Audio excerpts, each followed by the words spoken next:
Jemi rikthyer përsëri me Ledionin për të filluar pyetjet tona një nga një. Si kujtoni fëmijërinë tuaj në fshatin Gjyral dhe ndikimin e babait tuaj për dashurinë dhe për këngën që ja ka trashëguar? Prej mbi 30 vitesh, ai mban gjallë traditën dhe trashëgimin kulturore të zonës së Dumres me këngët e Tabanit, duke u kthyer në një emër të dashur për çdo familje të kësaj treve.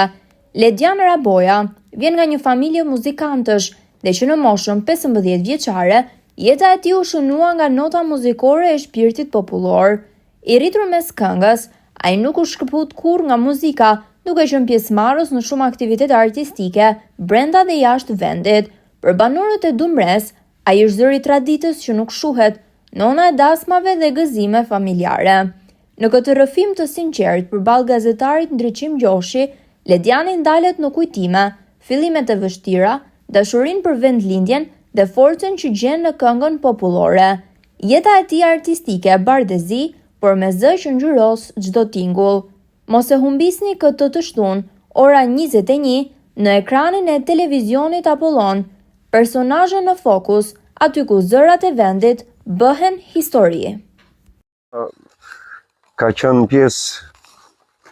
pjesë mosh fare i vogël, fare kur themi. Cili ishte mosha juaj? Unë isha gjithmonë prezent në